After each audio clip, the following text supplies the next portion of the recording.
Le Petit Prince, chapitre 2. J'ai ainsi vécu seul, sans personne avec qui parler véritablement, jusqu'à une panne dans le désert du Sahara il y a 6 ans. Quelque chose s'était cassé dans mon moteur, et comme je n'avais avec moi ni mécanicien ni passager, je me préparais à essayer de réussir tout seul. Une réparation difficile. C'était pour moi une question de vie ou de mort.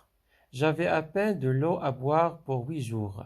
Le premier soir, je me suis donc endormi sur le sable à 1000 milles de toute terre habitée. J'étais bien plus isolé qu'un naufragé sur un radeau au milieu de l'océan. Alors vous imaginez ma surprise au lever des jours quand une drôle de petite voix m'a réveillé et elle disait « S'il vous plaît, d'ici-moi un mouton, hein? D'ici-moi un mouton. » J'ai sauté sur mes pieds comme si j'avais été frappé par la foudre. J'ai bien frotté mes yeux, j'ai bien regardé, et j'ai vu un petit bonhomme tout à fait extraordinaire qui me considérait gravement. Voilà le meilleur portrait que plus tard j'ai réussi à faire de lui. Mais mon dessin, bien sûr, est beaucoup moins ravissant que le modèle. Ce n'est pas ma faute.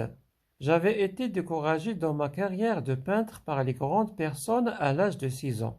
Et je n'avais rien appris à dessiner, sauf les bois fermés et les bois ouverts. Je regardais donc cette apparition avec des yeux torrents d'étonnement. N'oubliez pas que je me trouvais à 1000 milles de toute région habitée.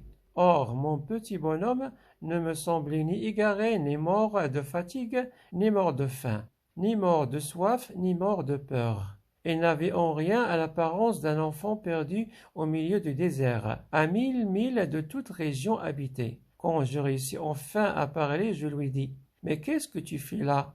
Et il me répéta alors tout doucement comme une chose très sérieuse « S'il vous plaît, d'ici-moi un mouton. » Quand le mystère est trop impressionnant, on n'ose pas désobéir. Aussi absurde que cela me sembla, à 1000 milles de tous les endroits habités et en danger de mort. Je sortis de ma poche une feuille de papier et un stylographe. Mais je me rappelai alors que j'avais surtout étudié la géographie, l'histoire, le calcul et la grammaire, et je dis au petit bonhomme, avec un peu de mauvaise humeur, que je ne savais pas dessiner. Il me répondit « Ça ne fait rien, dessine-moi un mouton. » Comme je n'avais jamais dessiné un mouton, je refis pour lui l'un des 2 seuls dessins dont j'étais capable, celui du bois fermé, et je fus stupéfait d'entendre le petit bonhomme me répondre « Non, non, je ne veux pas d'un éléphant dans un bois. Un bois, c'est très dangereux, et un éléphant, c'est très encombrant. Chez moi, c'est tout petit. J'ai besoin d'un mouton. Dessine-moi un mouton. » Alors j'ai dessiné. Elle regarda attentivement, puis « Non, celui-là est déjà très malade. Faisons un autre. » Je dessinai. Mon ami sourit gentiment avec indulgence. « Tu vois bien, ce n'est pas un mouton, c'est un bélier. Il a des cornes. » Je refis donc encore mon dessin, mais il fut refusé comme les précédents. « Celui-là est trop vieux. Je veux un mouton qui vive longtemps. » Alors, faute de patience, comme j'avais hâte de commencer le démontage de mon moteur, je griffonnais ce dessin-ci et je lançai. Ça, c'est la caisse. Le mouton que tu veux est dedans. Mais je fus bien surpris de voir s'illuminer le visage de mon jeune juge. C'est tout à fait comme ça que je le voulais. Crois-tu qu'il faille beaucoup d'herbe à ce mouton? Pourquoi? Parce que chez moi, c'est tout petit.